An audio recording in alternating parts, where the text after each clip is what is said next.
Why, hello. Welcome to Pharmaceutical Soccer. I am so happy to be here with you today. Well, happy-ish after watching that National SC performance, but that's okay. My spirits are going to pick up. Everything's going to be great. It's because I am here with Valère Shabila and Clay Trainum, my favorite two folks to spend my time after watching okay National SC performances.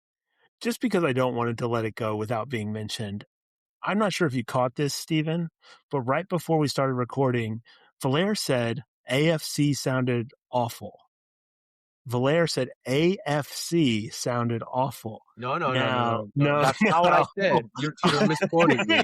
You're misquoting me on my own show, and we're not going to let that slip. I said AFC Ann Arbor sounds awful because there's a lot of letters for a team. If it's an abbreviation and it's just AFC, there's nothing wrong with that. It's a three-letter abbreviation. Unless it's ASS, that I wouldn't have an issue with it. Well, yeah, we're here. We did a thing. I got to see Valère over the weekend. That was fun. So we'll talk about that probably in a little bit. Clay, how was your weekend so far? So far, the weekend's over. How was your weekend? It was all right. Went swimming.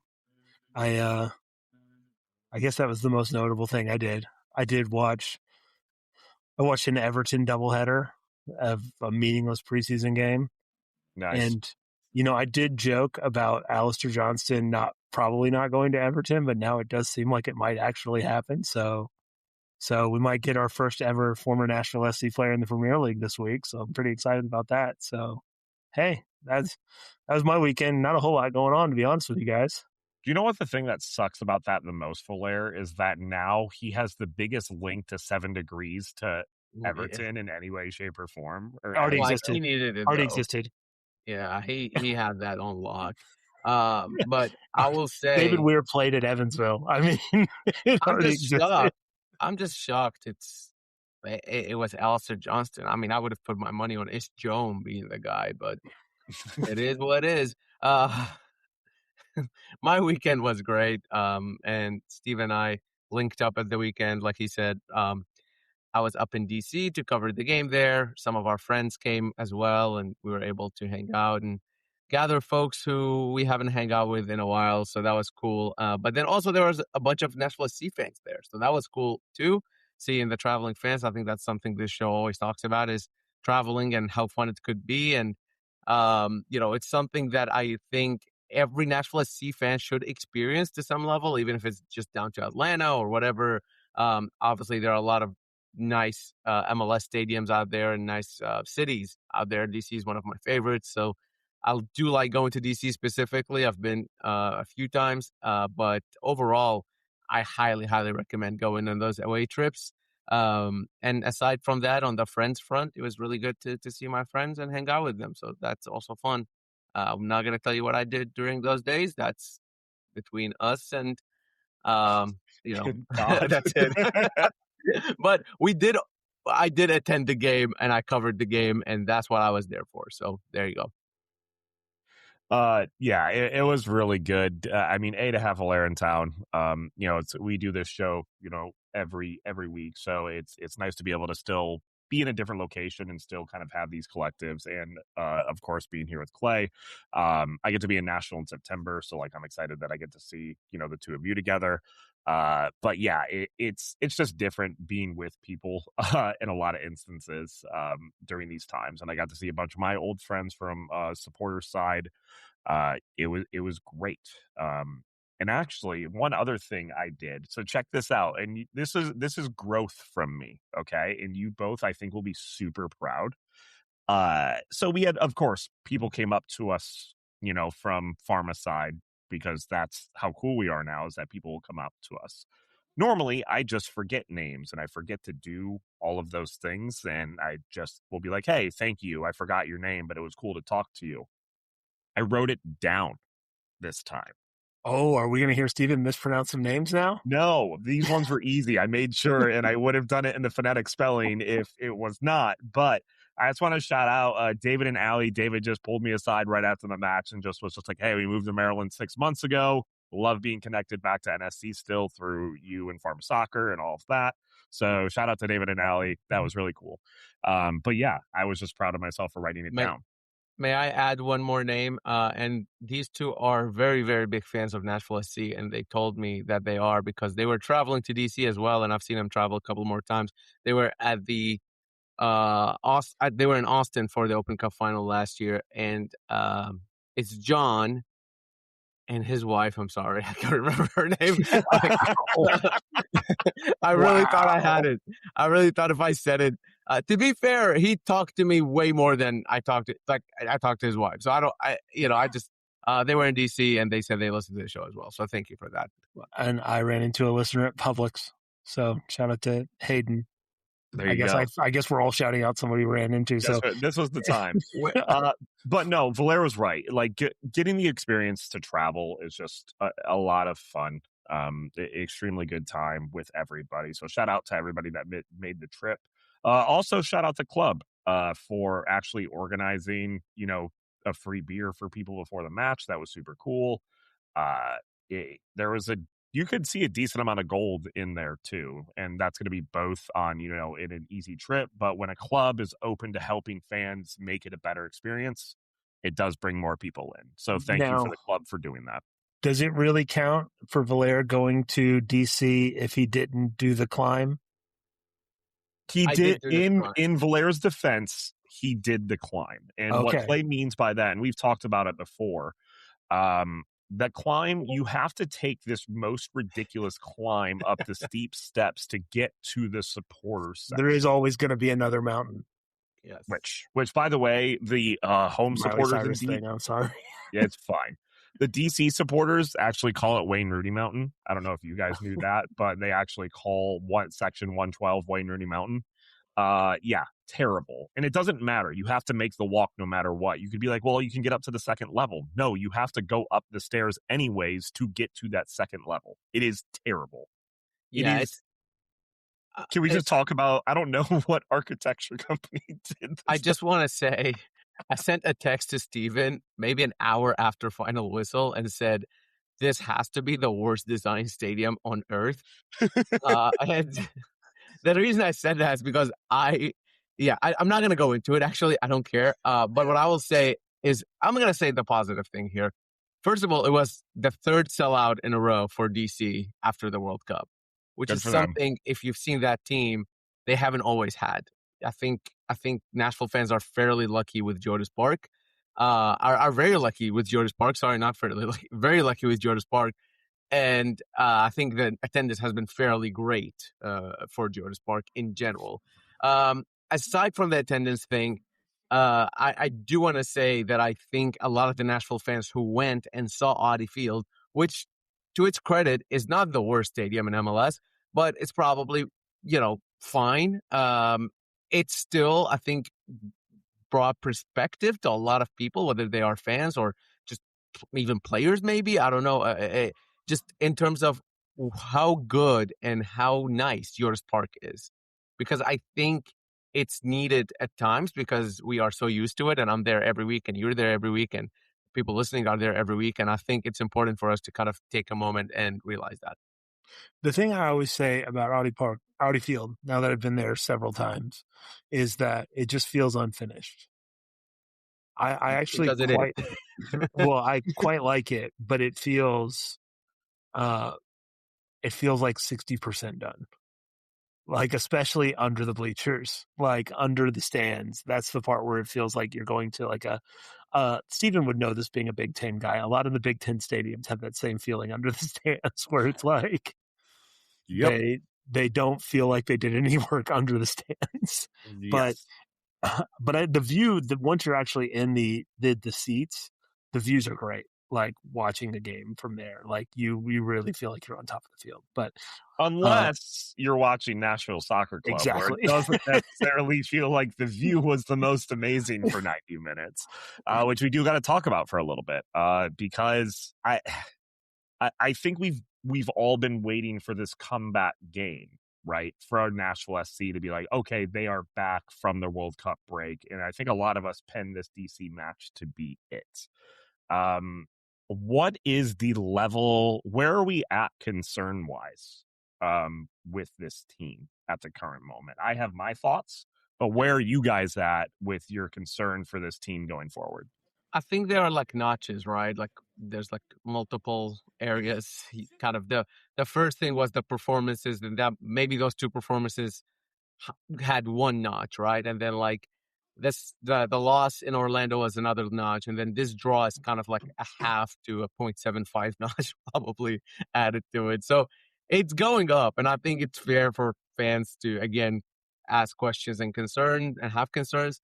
I still feel like I'm not at the point where I think this is a disaster by any means. I think this is a little bit of a hiccup, and until until I see evidence that this is the exception rather than the rule for Nashville SC, which has been the entire season, then I can maybe make those conclusions. There are reasons for it. We talked about it last show. We talked about it the show before. So we're not going to go into all of the reasoning here, but I do think like they're still at the top of the Supporters Shield table. They got lucky with a couple of results, not going to lie. When you look at LAFC Vancouver drawing, you look at Inter Miami dropping points at the end there against Columbus. Those are things that help Nashville keep the Supporters Shield spot. But it's also a testament that the league as a whole is not maybe the league table hasn't shaped since coming back from the World Cup as much as we thought it would be at this point. I'm basically in the exact same spot that I was. I don't think it's really changed a whole lot for me. I think that what we saw in that game, a lot of it is stuff that I think Nashville has been susceptible to this season. So they gave up a goal off of a set piece. I think Nashville on corners actually has felt susceptible, even as the best defense in the league. Like they have looked a little bit shaky on those sorts of things. And with the way that the center backs play, you're destined to give up a goal in that situation. And Nashville's been quite fortunate to have not given up a goal very often from situations like that. And so I came away thinking like it was more of a perfect cocktail of exactly, the way that Nashville would give up 2 goals in a game because they don't give up multiple goals in a game. Mm-hmm. And so the second that Hany Mukhtar went down, it's just not a game that you're going to win with one DP on the field. And so when you take all of that into consideration, I feel pretty all right with the point coming out of it. Now, if Hany Mukhtar has any knock-on effects, then the concern level goes up quite a bit because then there's some real injury concerns. But I'm choosing to look at it as people are getting back into the squad. Sam Surridge still didn't have as much influence on the game as we would like to see him have, but I think you see an informed Sam Surridge in that game comes away with probably at least 2 goals. I think he had 2 opportunities in the second half that the first half of the season, Sam Surridge buries one, if not both of them. And so I think it's a pretty good bet that he's going to round back into that version than not. And so I'm not terribly concerned. I think the odds are that this team will get it all worked out here in the next week or two, and they'll start to look more normal when it's the guys that are supposed to be on the field. So I'm not really changed at all from last week. And I think that's a perfectly acceptable I think it's a normal acceptable response, right? Like, and I think that's probably potentially it. But I think everybody has seen the TikTok trend of the saxophone starting to play louder as something happens kind of going forward. And those saxophones are starting to come back a little bit for me. Because, yes, I was just going to say like we talked about this team in a lot of ways, or the best part about it is that you can pick and choose what players are where. And we're going to be just fine. Our depth is there. We are set up for this championship style team. Now we're sitting here 2 weeks in being like, oh, dang, wish we had these 2 players in there, which we're technically missing, 2 specific players now that could fit in those spots. Now we're like, well, it would be better if we had those players or something like that. If this kind of second half drop off hasn't happened before, I would be in a different place. But I've talked about this multiple times of this trend of dipping in the second half. Now, coming into the Leagues Cup, it could be different, right? Like we go in, get our cycles up Leagues Cup. I think this is probably the best time a Leagues Cup break could happen for Nashville, but there's still going to be questions on how Nashville kind of handles it. I don't know. Those saxophones are getting just a little bit louder for me. Well, all three of us, I think, are too close to the subject here. And I think to get a proper idea, to give the listeners a proper idea, we need to bring in another voice who maybe is a little further out and maybe can give us a bigger picture. Do you have any idea who it would be? Ooh, good idea. Who does have more, I don't know, smarter than us? Nah, probably not smarter than us. I don't think that. Yeah, but Ball for sure. Yeah. That's exactly it. And that's going to be one David Goss. And we're going to bring in David Goss right here next on Pharmaceutical Soccer. And we are back right here on Pharmaceutical Soccer at PharmaSoccer on our Twitter, Facebook, and Instagram. Of course, make sure you do check out 615soccer.com. Spell it out in the browser. Join what we got going over there. A lot of cool stuff, a lot of good conversation. I didn't see how the discourse was for the DC Nashville game, but it's always a good time for away matches. If you do have the ability to join. A lot of cool conversations going on, a lot of cool partnerships happening, which I'm sure we will have some more information on coming up in a little bit. But Valair alluded to something. Normally we kind of use this time to talk about the matches, in its totality specifically, but we're starting to see a trend with Nashville, at least for the past 2 weeks, and kind of what was happening. So we needed some help. We needed some expertise on what's going on from a general MLS perspective and what Nashville is going through. So I won't do the introduction. I think Valair should do it, bald brother to bald brother, as an introduction piece. I don't necessarily think I'm allowed in terms of podcasting introduction. So Valair, if you don't mind doing this for me, yes. I don't think I'm allowed. I didn't allude to it in the first segment. I said it in the first segment, but we are, you know what? I did the long introduction last time, so go listen to our first episode with David Goss, Cooking with Goss. This is going to be Cooking with Goss Part 2. And look, who do we have back? David Goss, the voice of Major League Soccer, if you would, really. The voice of the fans of Major League Soccer. Let's go. Let's do it this way. That's better. Do you do the segment Cooking with Goss with other people? Have you done it with other people? It was you a year ago. Yeah. Okay, just making sure. Do that. Yeah, that was the episode name. Shout out. This is David Goss, the voice you're hearing, obviously.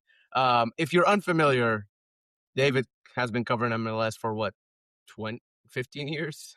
I guess so. That sounds really, really intense. He's also one of the best a lot of introspectors there now. National folks covering the league. He does love Nashville. He will not maybe admit it on but he loves Nashville. He's sort of Valair's boss. So he's sort of Valair's boss. Yes, we also work together at Kickback Soccer Media. So if you haven't tuned into any of that stuff, please do. Obviously, I've talked about Kickback on here before. But yeah, David had joined us again. Thank you for that, David. We appreciate it. I don't really have a question to intro it, but how excited are you? I guess I'll come up with a question right now. No, I have a couple questions. For your second time. How is that for you? I'm ecstatic. I was worried the gas was starting to flow out, so I just wanted to come in, just refill, refuel, and make sure that we're all still fully locked and loaded. Re-up the prescription. Yeah. Oh for my sure. gosh. I'm way too many puns people around me. Well, first of all, okay, so I have two questions, David. First of all, how was your weekend? Normally we intro. Did you have a good weekend? I did have a good weekend. Okay. It's about to start pouring rain in my face. It rains all the time in Miami. It rained all weekend, but I ate really good food. Awesome. And speaking of Miami, the second question is something that we kind of talked about in the first segment. What is the worst MLS stadium in the United States? In the continental U.S. So we can go Canada too. Yeah, but I wouldn't put any of the Canada. I was saying it out loud, and then I realized I wouldn't put any of the Canada ones in there. What's my any scale I want to choose? Well, yeah, absolutely. I would love it. Look, you could be like Valair and make it based on press conference, like food in press conference. I never do that. Yes, Valair, what's your favorite stadium in MLS, and why is it because of the food there? It's not Atlanta has the best stadium. It's not the best stadium for MLS, though. There's two different things. So that's how I see it, right? So I would probably say Gillette. I think it's between FC Dallas and Gillette. I know FC Dallas like doing a bunch of construction. I mean, I'm a public transportation person, as Clay knows from the 30 minutes we were going to do on trains before you guys cut us off. I'm a public transportation person. I think having options to get to stadiums is big. I think NFL stadiums are the worst, but I will say Atlanta is by far the best set up one, even better than Seattle. It's downtown. Obviously, when they're remotely competitive, there's a good atmosphere there. Right. So that one's like not the worst for me. So I would say with Chicago, I don't know Soldier Field that well. I've only been twice.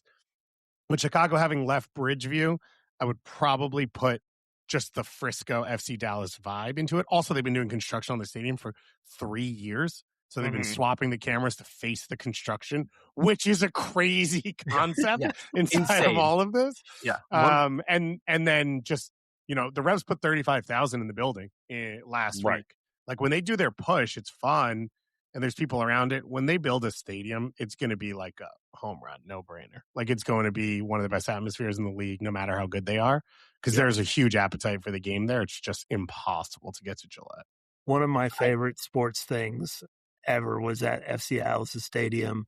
So I used to host the championship game in FCS at Frisco, and I worked it. And so this is college football, Valer, so I know you don't care. I have no idea what is FCS. I don't want to learn. It's the playoff one below Division One. That's all I know about it. Thank you. But anyway, Sam Houston State, the Bearcats, as you will, were getting blown out by North Dakota State. And since they didn't have the facilities at that stadium for all the photographers, they do it on the loading dock. And so they were getting blown out. And I saw someone who was a media person for Sam Houston State quietly go to the loading dock just off the side of the field, fold up a chair, and then just chuck it completely across the photo workroom. And that's my lasting memory of the soccer stadium in Frisco. It's in a weird location. Like, it's just hard, especially for people in Dallas if they do want to be there. Like, I get why it's there, but it just doesn't.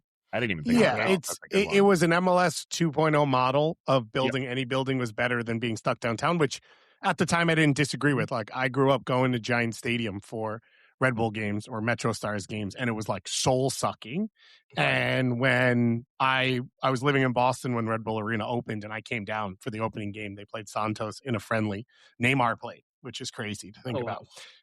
Thinking back, Joel Limper had the goal, though, because he was the real star on the field.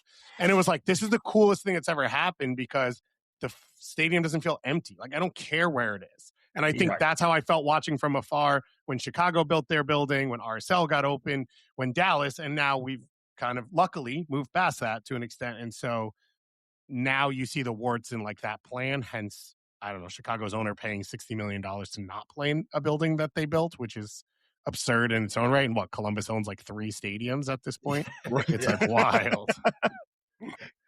Well, we are in this new era of MLS, of course. One that Nashville SC, of course, is in. One that we follow extremely well. One that we've needed help with, especially over the past couple weeks after the World Cup break, where we wanted to get some insight from you, David, on what is kind of happening. Because we, of course, drew DC at home, away at Audi Field 2-2, of course, after being up 2, yet still didn't look like the best team on the field, probably for the entire 90 minutes.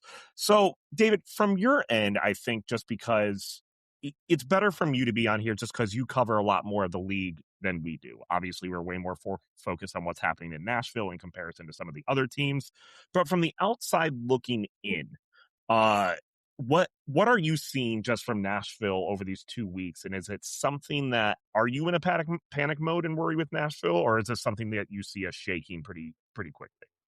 I wouldn't say I'm in panic mode. I think it's the hardest context in all of this is the World Cup break, because I think what's happening to Nashville is like pretty common of like, you have a great stretch, the summer starts to wear on. Obviously for Nashville, the huge factor is how deep they went in CONCACAF Champions Cup. So the amount of energy, travel, focus that takes away. Historically, the team that does the best in that in MLS struggles in the league. And that's like always been the scenario. Now, having the 5 weeks off for the World Cup, I think the hope would be that would have swung it a little bit. It would have given the team a chance to sort of like get the juice back into their legs and sort of refocus. And that hasn't been the case coming out of the World Cup break. So I think that's sort of the only part that has a worry for me. But you look around outside of Inter Miami, like everyone is struggling. That's the other side of this. And so if there was 4 teams in the top 4 that were all on 3-game win streaks coming out of the break, and it was only Nashville that was struggling, I think that would be a little bit of a bigger concern. I think what we've seen is there are not a lot of super teams in the league this year. And so there's going to be warts inside of every team, and Nashville's going through sort of one of those tough runs. And I think we've talked about it in past episodes as well. Like the injuries and the missing players obviously don't help the situation. And I think Clay was the one to mention it always, is that there's ebbs and flows to every season, right? And it's like if this is just kind of what happens now for Nashville, it's and they recover. Nobody's going to think about this. Nobody's going to remember this a whole lot. But and I think for the last game, I think DC maybe it's not getting treated. They're not being respected as much as they're playing. I think they played really well in certain times, at least within the game. There are clear holes and issues with the team, but I did think DC were the better team throughout. And it kind of, I sort of said the undefeated streak, DC are along with along with Miami and St. Louis, like on the best unbeaten streak. Theirs doesn't have wins in it, which is the weird part about it. So like you said, I think it's harder for people to contextualize, but it's 5+ unbeaten. They won their previous game. They've been pretty good. But in all of that, I don't think Nashville's like lost its fundamentals. It still had, this was a team that still had more possession for the bulk of the game on the road, which is not super common in Major League Soccer for any team. I think right now it's a lack of a little bit of dynamism out of midfield. I think that's where Yazbek's injury really, really hurts. He was someone who could break the game because of his runs from deep, and it doesn't feel like there's anyone in the team that does that the same. And so there has to be something reworked where there's a different style of chance creation that can come when teams start to predict what you're going to do in possession. And Yazbek had that game-breaking ability because of the way he read the game and physically impose himself. And no one else really replicates that. I think we also see, I think people lose sight of the fact that whether Nashville wins the Supporters Shield or not is kind of immaterial to this, but like there are strange results in MLS every single year. I can't tell you how many Supporters Shield teams you look back and you might see like a 4-0 loss to some terrible team happened at some point in that year that just doesn't make sense. And it does pop up. And I think part of that speaks to the depth. Part of that speaks to how strange the league is in terms of travel, in terms of how hard it is to win on the road. And so I do think that maybe we lose sight of that, being close to it, that like Nashville being very good this year on the road, and actually Nashville being historically pretty good on the road. Like even going back to Gary Smith, like Nashville was historically pretty good on the road and not always very good at home. Like they've had years where they've been good at home. Kind of plays with our notion of how hard it is to win on the road. And so it is not something that happens very often in MLS.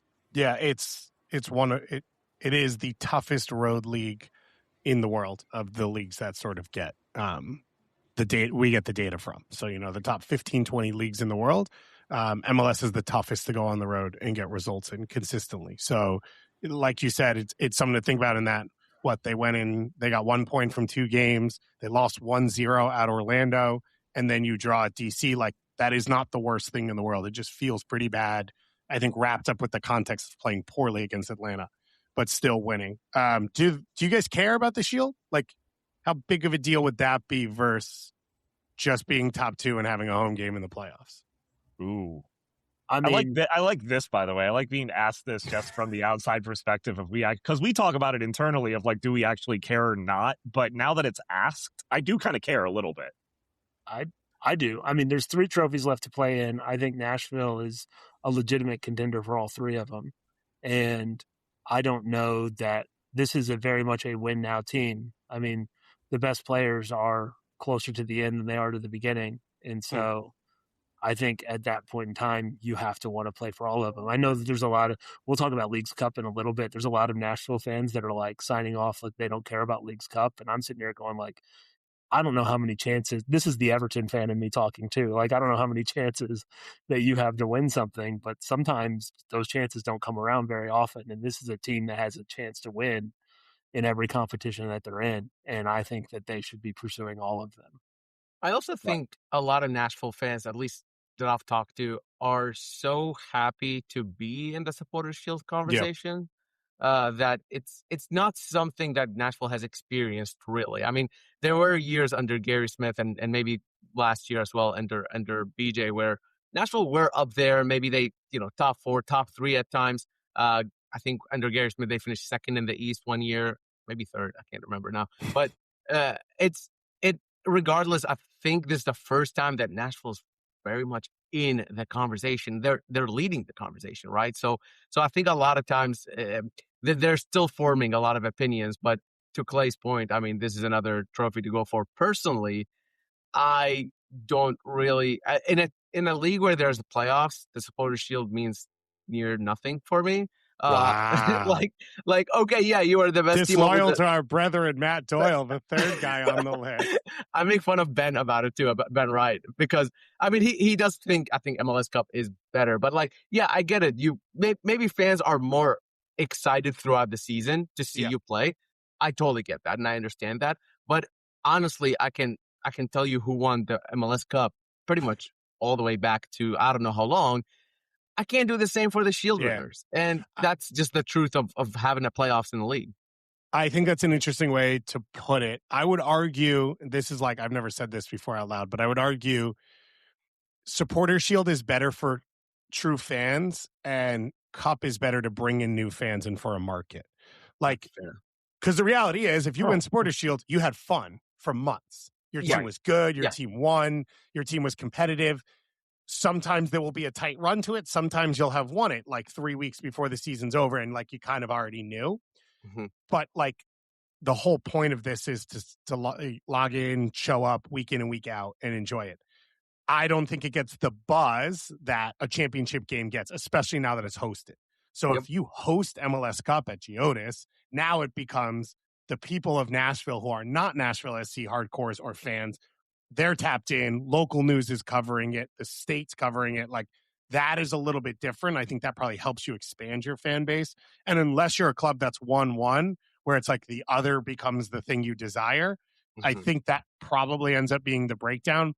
I think it's harsh to say the Shield is meaningless, but we can we'll come back to that later. I think the Shield is obviously I think that's the purest trophy. The Open Cup is the hipster trophy. Nice. And the MLS Leagues Cup is just for and the for Leagues dirty Cup trained people. Is the corporatist trophy. Well, I mean, even you look at New England's Bruce Arena year where they won the Shield and completely flopped in the playoffs. Do you consider that year a success for New England? Yes or no? 100%. They set the points record that year. Like and that's an interesting one too, because they weren't great. Like, they won games by 1 goal. Their huge stat was Matt Turner was a freak and that they had like the most tight wins in the last 15 minutes in MLS history. So it wasn't, we're rocking through teams, we're demolishing teams, or we're putting up 4 goals every single week. And it was so fun for them. I don't like that analogy right now, actually, for what's going on. And to your point, David, like, and now I'm arguing against myself, I guess, a little bit, but like, you're a master manipulator. That's because of the jacket. But to your point, I mean, New England had 30,000, 40,000 people at that playoffs game they played. They lost it, but like, it was because they won the Shield. They had that push, right? I mean, like, it kind of helped with that. It is. I've just. From a Nashville perspective, and I'm bringing in a very Nashville perspective here, I was here when the Preds won the President's Cup, which is the equivalent of the Supporters Shield in the NHL, and there was a buzz. But when the Preds went to the final of the Stanley Cup and lost it, there was more buzz there losing the final than winning the equivalent of the Supporters Shield. I think there is no shortage of people in the MLS league offices that will tell you that the Preds Stanley Cup push played a huge role in Nashville winning a bid. I think there's no shortage of people that will point to that because Nashville was 12 out of 12 they're going to point to the stadium stuff. They're going to point to that. But that Preds Stanley Cup thing was a huge part of Nashville's selling point, was how much Nashville got on board with that. To go back to the point about the Shield in New England, that does sort of remind me of 2021 with Nashville. I mean, Nashville was unbeaten at home in 2021. And we look back at 2021 when Nashville was actually a really good team. And we talk about it's like, but were they really? Because that's the way they won games. In comparison to now, when we talk about Nashville and we're like, they're a wagon. You know what I mean? Like they definitely feel like a completely different team because they can, they feel like the dominant force because they aren't seeing games out and getting results, because they're going out and really imposing their will. And I think that it's a real difference is if you win the Shield in a way that Nashville would win it, if they win it, this year, it would feel differently if you go out and win it. So I think circumstances certainly dictate it. But and I think the easier answer for Nashville fans is if you win the Shield, who do you beat out to win the Shield? The answer is Miami. Yeah. So that is very nice for Nashville fans to then the have Shield that matters if you win it. It's Miami. less important if you don't. Yeah. The obvious way.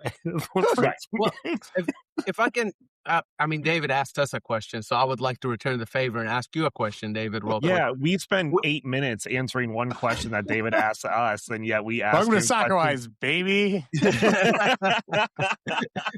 All time is already messed up, and nothing on the rundown has been answered yet. So, speaking of that, David, but like you talked about the Shield. I mean, we're talking about Nashville being a real contender for the Shield, like we were just saying.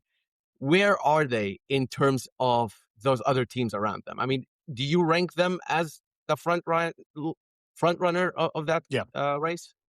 Yeah, I think it's a combination of having already stacked the points. So like, bird in the hand type stuff. Is Vancouver and LAFC going to make up points? I don't know.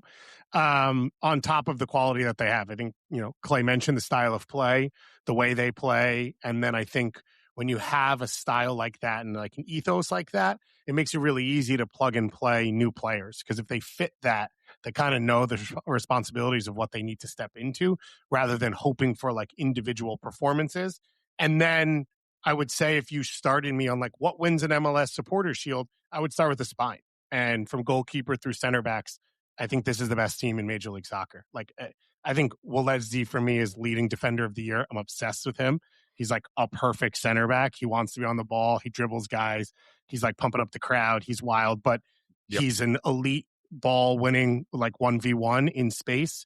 And Palacios the same. So you put those two in front of what Schwacke's done this season. That right there is a core that gets you into these conversations. And then you flip to the other side.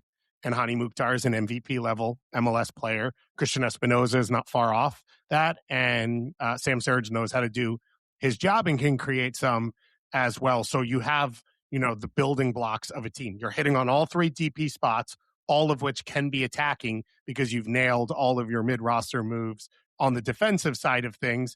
And there's a level of depth there as well. And you add to it already in this window, sort of bringing in another piece. Is he going to be a game changer? I don't know, but they don't need him to be. And that's where a good team puts themselves. So I think 100% Nashville has shown through CONCACAF Champions Cup. I think even in the playoffs last year with the back and forth with Inter Miami, even as bad as some of the results ended up being, a confidence that they can perform in big games, that they like can elevate in big games, that they can play their soccer. I thought what we saw down in Mexico was like really sticking to their style, even when the game was tough, and a ton of talent. So I think Nashville, for me, with Inter Miami and probably LAFC, those are the three favorites for the Shield. Vancouver's just a tough one because Sebastian Berhalter gets sold. And if there's any half step back, you're off the pace because of how much these teams are pushing each other. Well, and the thing with the West, too, is that they're all taking points out of each other a little bit more than the East is this season.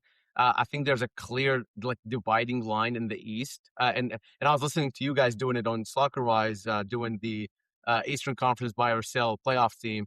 And, then you went to the West, and the West was a lot harder for you to do. I was listening to it. Yeah. So it was, but I would argue Orlando and Columbus, who are outside the playoffs, are better than the teams in the 7 through 12 range in the West. So I think the East is better. It's just has a deep. Atlanta just sucks. Yeah. and Montreal sucks. They just have this deep bottom where the West is like mid through the mid. Yeah. And I think, I do think the top in the West is I guess now Seattle has dropped a little bit, but at a time in the West when you were looking at it, there were like 4 teams that could win the West. And I don't know if there are 4 teams that can win the East, I guess. And that's why I think the Western teams might take more points off of each other than the Eastern teams would. Yeah, it feels like there's a gap from Miami, Nashville down. I think that's the part that we weren't totally sure about.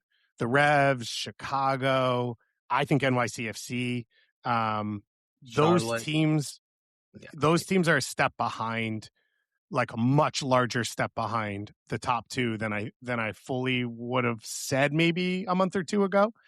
And I think that's where that gap is. And then that gap leads into the 7 through 12 spots, which has the Red Bulls and DC United and teams like that. And I mean, just to drive the point home one more time, I mean, like Nashville were first, went and played second Revs in New England and beat them 3-0. Like, you know what I mean? Like, and that was before the World Cup. Things are different.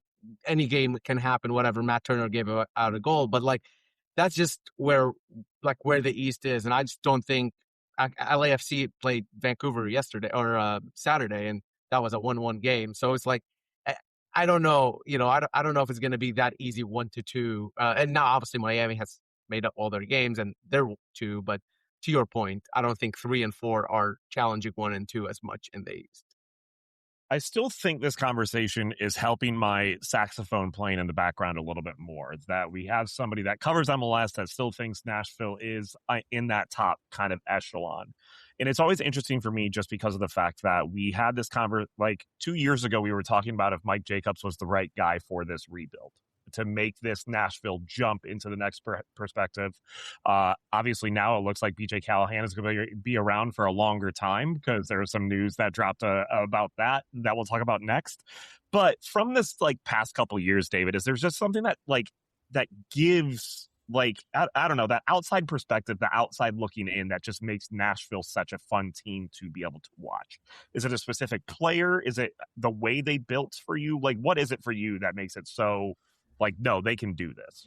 I think the big moment was Christian Espinoza choosing to go to Nashville. And I think that was built on years of good work throughout the club. I think you look at Christian Espinoza, to me, I think we'll look back as a seminal moment in Major League Soccer because free agency is new. So the idea of someone moving inside of MLS is already kind of new. And because of the caps on how much could be spent, it wasn't a pure money decision. So for Christian Espinoza, he sort of told us what people think inside the league. He had the chance to go to a number of teams or stay in San Jose. And he looked around, he did the visits, he talked to people. He also experienced what he experienced as a road player for years in this league. And he said, I think that if I go to Nashville, I can elevate them to the next level. And that wasn't something that we thought was possible a couple of years ago. Like the only way you would have been able to convince someone, a really good player like this who has LAFC at their doorstep and maybe NYCFC and wherever else, the only reason they're going to go is for money. This is the type of move that Seattle was making in a different style when Rusnak chose to go there. Yeah, and why? Because Seattle was a deep team that treated their team right, that expected to win, that was in a big environment and a big atmosphere, and it felt like a big deal in the city. And that's sort of what Christian Espinoza told us he felt about Nashville in choosing to come. So I think that goes down to the work they've done of hitting on a lot of roster spots and being really good. It goes down to the stadium build, the training ground build, like all of that rolled into one gives you a spot where you could go to a star player like that and say, hey, here's the package. Are you interested? And he says over maybe an LAFC or an LA Galaxy or whatever, yeah, this is where I want to be. Right. And look, yes, absolutely. Actually, we're normally known for just saying yep after somebody makes a really good point. I should have just led with that, but it's different having a guest on. We got a little bit more to talk about. We're going to go to the next segment. David is still going to join us to talk a little bit about some of that news. We'll talk a little bit more MLS as well, and then we'll do some plugs and predictions. We're going to do that next right here on Pharmaceutical Soccer. And we are back right here. Last segment of the show, Pharmaceutical Soccer at Pharma Soccer, again on our Twitter, Facebook, and Instagram. Of course, 615 Soccer. Check that out. Also, we didn't even mention, and I forgot to mention just because I just wasn't ready for it, pharmasoccer.com for all your merchandise and all things. Oh, is it pharmasoccer.com? It is. Oh, okay. It is. This is the one time that Steven's gotten it right and Valera's gotten it wrong. No, I normally get it right. You just bully me more when I get it wrong the one time. Either way, move on. You're wasting time, Steven. I'm embarrassed actually at the current moment that we're doing this still in front. It's fine. Everything's fine. Look, we just got to touch on, of course, the U.S. men's national team hire that did happen. Another 4 years. We've talked about it ad nauseum on this show. I think we all have sort of a similar opinion. But David, how are you feeling about this at the current moment? Is all your opinion that you're just glad it's not BJ Callahan? Was that the overall opinion on this show? Overall, look, I think the overall opinion is just like, we don't know what this means for the U.S. men's national team yet, but it just also means that we have BJ Callahan for the time being, and we don't have to have this anxiety anymore. Hands off, yeah. I'm not like over the moon excited. I think it's odd that they sort of engaged before the World Cup happened. They probably got lucky enough that it went well enough that they were right, but if you put it on paper, it's the same World Cup as in the past. So what could you do with $3 to $6 million otherwise to have paid a different coach and then have that money? Maybe I'm wrong. Maybe Ken Griffin doesn't want to donate that to help soccer. He just wants to donate it to pay one individual. And so then who cares? It's not my money. But overall, I think the team will be fine. I've sort of said it over and over. I just see no world in which he coaches the team in 2030. That's not really a knock on him. Just the odds that this person stays in this role for 6 years just seems low. But if they do end up being a part of 2028 Copa America, this probably gives you the best chance to win that. And I think that could be a really big defining moment for the U.S. men's national team. So that's sort of the goal right now, is building on what you did. It will be fascinating in that it felt like he handled the roster release in a way that was like, this isn't my problem later. Diego Luna, like all those guys. Would love to know what that first phone call sounds like afterwards, where he's like, I totally believe in you. Cannot wait for you to be a part of the program going forward. But David, I post the World Cup, you guys at SoccerWise have now a daily show going on every day. One of those days, you guys talk about the U.S. specifically, right? So I do want to say that you'll hear a lot more about this hire. And you guys already did a couple episodes for the U.S. version, right? So, if you don't subscribe, we will have former Nashville captain Walker Zimmerman on to talk about it this week. So that will be our newest U.S. SoccerWise show. But every Wednesday we're going to do U.S. coverage, men's and women's. We have robust NWSL coverage, which also crosses over to U.S. women's national team with obviously a World Cup coming up. So in the fall, we'll have 4 USMNT games between September, I think, 23rd and October 9th. And then the U.S. women's national team will do a doubleheader against Spain, the reigning World Cup champions, on October, I think, 10th and 13th out on the East Coast. So we'll cover all of that. And we do that every single Wednesday on the show. But thank you for setting me up for it. Yeah, absolutely. Because I think at this point, all of our listeners are probably SoccerWise curious, and most of them are subscribers. And I would like to make them all subscribers. And because it is a show that I listen to a lot and might have been on it once or twice. I don't know. So might be on it soon again. Who knows? But no, I do love everything you guys do there. And we'll talk about Kickback Media maybe a little bit too. But and I think Steven said we talked about it ad nauseum. And I think the general soccer media in America talked about it ad nauseum. At this show, we didn't really talk about it a whole lot because on this show, we focus on Nashville, and I think that's important to our listeners to have a place of escaping from the Pochettino conversation. So I don't know. Probably enough. No, we still talked about it a decent amount, I would say. I think there's 85 different U.S. soccer podcasts that you can listen to where you can find what opinion you're looking for, where we're just going to be like, well, this is a thing that happened. Although, to be fair, if there's 85 U.S. soccer podcasts, about 83 of them have the same opinion. The interesting side about the BJ Callahan for anyone in Nashville just thinking about it is like 4 years ago, 6 years ago, 8 years ago, there was kind of like a list of could-be U.S. candidates, and a lot of them were coaching and successful in Major League Soccer, and most of them were American. Yep. And BJ Callahan's kind of the only one now. So this list used to be Peter Vermees and Greg Vanney and Jesse Marsh. Steve Cherundolo then entered that list after, Bob Bradley left. Like it used to, Greg Berhalter was obviously on that list and ended up getting the job. It used to be sort of a bigger conversation. Major League Soccer, for the most part, right now, most of the successful teams don't have American coaches. BJ Callahan is the only one, really, with a resume that could stand up and potentially have taken the job. I think it's best for Nashville, obviously, that he doesn't. I actually think it's best for himself. Like, I don't know that he was ready. And I think in this scenario we talk about, if it's 28 or it's 30, if BJ Callahan can stick with Nashville and have the success he's having, I think that probably sets him up to be successful. I think that we've talked about it a lot here, but if you go back and listen to Pharma Soccer back when he was hired, some of those first few matches, we talked a lot about on the job learning that we were witnessing firsthand.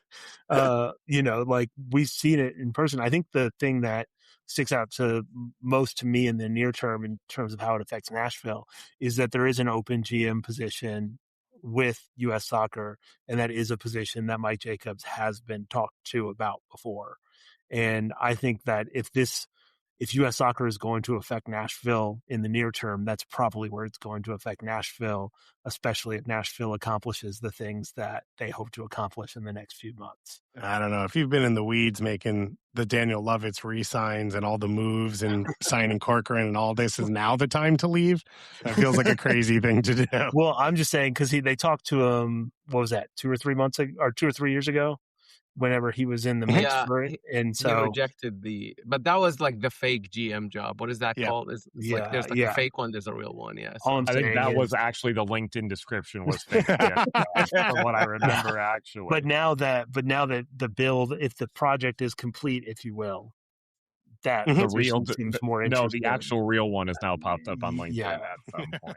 Because you don't have a coaching hire to make. Like the coaching hire's already been done. I just think it's a little like I wish more people would just ask this person about the coaching job for the US. Just nobody has asked Jesse Marsh, and he's never talked about his aspiration. No, literally it's not. I just wish more people would talk about it. He's not mad. He would like you to write that he's not mad, and don't report that he's mad because he's not mad. Because definitely, the more you talk about it, we don't believe that you're mad at all. Off of, I think Valaire was holding on to that joke for the past 4 episodes. So thank you, David, for being on. I really appreciate that. Montreal Impact coaching legend Jesse Marsh is in the country he wants to be in. That's all that's important. R.I.P. But speaking, oh no, I had a good segue there, but I ruined it. But look. We've been delaying the conversation because now we have to talk about where Nashville is currently at and what I don't want to talk about the Leagues Cup. Do we have to do this? Yeah. We have to. Nashville made a final in the Leagues Cup. Didn't Nashville play a Leagues Cup final in a sold-out stadium? Yeah, that was the only important time the Leagues Cup 11 rounds of 11 rounds of penalties. One of our probably the greatest match in Leagues Cup history. I'll say I'd like to do trivia questions. David, the goalkeeper for Nashville, who missed the penalty kick and was the starter for the Leagues Cup final. Not Joe Willis. I can't even think who a backup goalkeeper. Where's the helmet? Was it not Brady Scott or whatever that guy's name is? What is it? Brady Scott? He did not play once for Nashville and got traded right after I called Chris Brady Scott for like 2 years once he started for Chicago. I've done that on this show. That was a really tough moment for me. Who wore the helmet for Nashville? Elliot Panico. Oh, nice. Yeah. Panic at the Disco. Let's go. Yeah, there you go. There you go. He had a really good Leagues Cup run. Really good. Now you're no longer back on the show because you didn't know Nashville's backup keeper at that time. Honestly, the moment Valaire said trivia, I was like, fuck. just in a moment of taking up for the Leagues Cup, even while acknowledging that it's a nonsense tournament, just to take up for the Leagues Cup for just a moment, it gave us the Sam Surge goal against Club America, which is one of the greatest goals in the history of this club. Yeah. And the goal wasn't that he got signed and his whole like debut run was that Leagues like Cup his run? first touch was a Him and goal Messi in the were the 98th two minute. who created Leagues Cup. That is true. Yeah, a lot of people were saying that. Yeah. The goal that Fafa Pico scored against Monterrey is one of the most like I had an out of body experience to go to the final on that goal. So going into the Open Cup final last season, I did a ranking of Nashville's biggest games, the top 10 games Nashville has ever played, and that Monterrey game in the Leagues Cup was like, I think top 5 somewhere for me, because that Nashville just looked incredible against what was at the time the best team in the continent. Now, obviously, they were playing at home because that's how the League Cup is. But this year, so Nashville missed last year Leagues Cup and ended up winning the competition. And how much did you miss it, Steven? Thank God we missed it, because you know what, we won with that. We won the Open. This is what I don't get. And this is, sorry, hi, welcome to Valera and Out, a podcast within a podcast. I'm fine with the Leagues Cup, perfectly fine. But if you win the Open Cup, you get to go back into the Open Cup next year to try to defend it. That's the only rule that I would change. Okay. That's what I agree. Thank you very much. I appreciate that. I think we would all rather more matches. Steven's point, more fixture congestion. Absolutely. That's how you fix everything, right? Have you seen the F1 calendar? You just fix it with more stuff. That's how it works. But to your best ability, David, for the fans who missed it last year, because the format changed while Nashville missed the Leagues Cup. Yeah, and it got more confusing. I would try to explain it myself, but I think I'm confused myself. Okay. Would you be able to give us a quick rundown of the format? Yes. And I'm definitely confused if Valera doesn't even know. So what is about to happen is 9 straight days of what I would call the group stage, except there are no groups. So the way it works is there are 18 Liga MX teams, because that's the whole league.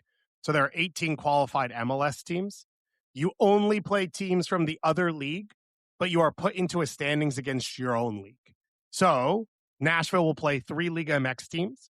The points results of what they get will put them in a standings with the other 18 MLS teams, and the top 4 will move on to the next round. That's like the whole thing. Yeah. So instead of there being a contained group where there's 4 teams and you each play each other, you play the teams from the other league, but your points are stacked up against the team from your own league. For example, Nashville and Inter Miami play the exact same teams. They then go into a standings against each other. Nashville will play Atletico San Luis, Monterrey, and Leon. They are not in the same standings as those 3 teams, but the points you take off them are what puts you in the standings. And then once you get to the next round, it's just quarters, semis, final. And because knockout. Because there are 3 games only, goal difference becomes very important, because there are going to be a lot of teams tied on points, presumably, right? There's also a stupid thing that happened, which is there are no ties and there's no extra time. So after 90 minutes, you go straight into a PK shootout. You get 2 points for a PK win and 1 for a loss. So I think the first tiebreaker becomes wins and PK wins over it, blah, blah, blah. But to give you context, last year, Seattle got 9 points. Miami got 8 points. And then 3rd and 4th were as a 4-way tie on 7. So right. If you lose in the opening game, you're probably done. And that's like most teams, I think, their context, because for the 9 days that are about to happen, Wednesday through Thursday, there's no MLS game. So you might as well put your best team out there because you've got nothing to save it for. So I think most teams will go out. If they lose the opening game, you'll see 2 team players and academy kids in rotation. If you win, you keep trying to win. Then after next week, when they call it phase 1, I call it the group stage, ends. Then going forward, it will be midweek knockout games with regular season games on the weekends, same as CONCACAF Champions Cup, same as Open Cup. So I was doing a little bit of a bit earlier when I asked you to explain it, but legitimately no bit. I forgot about the no ties thing. So, so thank you for that. I appreciate it. I do want to ask you, because I know you follow Liga MX better than probably all 3 of us. What are if you can give me a quick rundown on those 3 teams, Leon, San Luis, and Monterrey. I think everybody's very, very familiar with Monterrey, but what about the other 2 and kind of where they stand, in the last maybe couple seasons or so of Liga MX? Yeah, obviously. So this season just started like 2 weeks ago, so we don't have much from this one. Leon historically have been a stronger team. They are one of the clubs that they pretty much only sign veterans from around Liga MX. So they normally have their peaks and valleys because they'll sort of slowly accumulate pieces off of Tigres and Monterrey and America and Chivas. And then everyone will be between 30 and 35. And they'll have like sort of one big cup run in that span. So they won the CONCACAF Champions League in 2021. They won a league right around that. Then it falls apart because everyone turns 35. And then they sort of redo the same thing, which they're in the process of doing right now. But historically, they're considered one of the stronger teams. Atletico San Luis is a team that like disintegrated, got remade. Atletico Madrid's ownership group technically is a part of it. That's why it's called Atletico San Luis. When they have good coaches, they leave for the bigger teams. When they have good players, they leave for the bigger teams. So it should be the weakest of the opponents. And Monterrey has an MLS front line. I think they might start Lucas Orellano, Hugo Kuipers, and Diego Rossi as their starting front three. So something everyone will be familiar with. Yeah. It's this is the second time Nashville SC will be playing a team in the Atletico family, as Atletico Ottawa, also owned by Atletico Madrid. Wow, real rivalry. Diego Simeone coming down the street. Yeah. I'm curious because there were like 3 or 4 players who were loaned out to Atletico Ottawa from Atletico San Luis this season, and a couple of them played against Nashville SC. Wondering if they recall them for their experience at Geodis Park. You know what I mean? There's a lot of internal knowledge that needs to be passed along. Yeah. I mean, those locker rooms, you have to know how to navigate them. What a way. We need to start limiting Valera's jokes. You need like a joke counter when he gets to over. I'm just saying, like, what a weird climate situation you have going on loan in one direction or the other from Ottawa to San Luis. I mean, you got to think, imagine what it's like sitting in that room in Madrid where they're like, hey, you're getting sent on loan. Like, you know, technical director's coming in, they'll let you know where you're going. And you're sitting there being like, could be Ottawa. Could be Mexico, just waiting for them to come down the hallway. I think that it is quite kind of you to think that someone in Madrid is thinking about Ottawa or San Luis. Someone's got to do it. and of course, it is us. David, look, thank you so much for being on the show. We really do appreciate it. This is normally the time where we kind of do some plugs, some predictions. So if you could tell us where we can find you, where we should find you, and then you're going to give us the accurate prediction of who wins the Leagues Cup. Since we've now talked about the Leagues Cup more on this show than we have this entire year, I feel like this is the right time to predict who's going to win the Leagues Cup. So give us 2 things. Who's going to win it, and where is Nashville going to finish? There you go. Okay. You can listen to Soccerwise 5 days a week, as Valer mentioned. So we have 2 shows covering MLS every single week with myself and Tom Bogart. Matt Doyle's around as well, other friends of the show. I cover NWSL every Tuesday with Jordan Angeli, one of the voices of the league. We've got our US Soccerwise show, and we're going to be rolling out a sort of like long-form interview show with some of the cast of characters around North American soccer that we really enjoy. So you can listen to us via podcast. You can subscribe and follow us on YouTube. Everything's up there as well. We're very active on Instagram and on Blue Sky, so follow us there. And then we have First Touch, which Valera has appeared on many times, which is our global soccer outlet where we sort of cover the global game, Copa Libertadores, FIFA corruption, FIFA investigations, FIFA corruption, European soccer, Asian soccer, African soccer, everything else in between there. So yeah, please follow us everywhere. Share it with people. I know a lot of people have become newly soccer fans or more interested over the last few weeks. So if you're looking for a way to sort of help people stay involved, please feel free to send our stuff their way. I will say Nashville finishes on 7 points, which is a tie for 4th place. I don't know if they get through from that. And I am picking the Philadelphia Union to win Leagues Cup. They are the only team in Leagues Cup that I can think of that's like fully out of the playoffs. So it's like, why the hell not? Like, what else are you going to do? They also have a new coach where they've played really well under. So they play Cruz Azul, Necaxa, and Santos to open things up. I think they're fully committed to the Leagues Cup, and they end up winning the whole thing. Subaru Park, baby.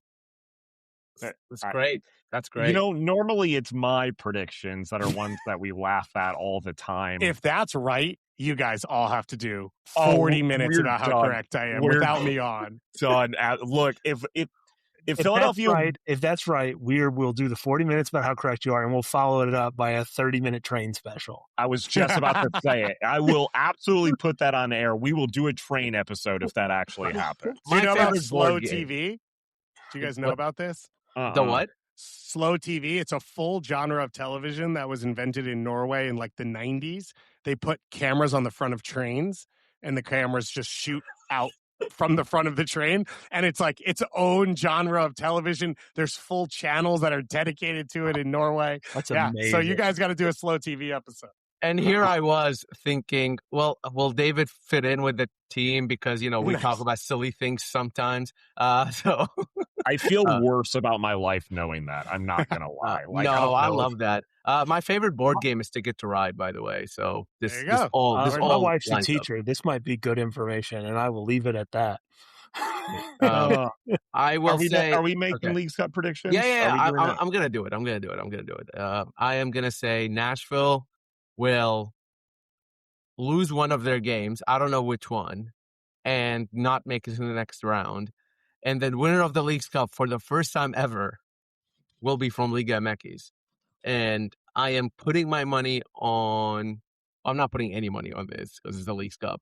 Club America. Club America is going to win the Leagues Cup, and you can follow me at Valer Shabilo on all socials. Boom. And because Club America won the Leagues Cup, similar to the Supporters Shield, they're going to suddenly act like it matters.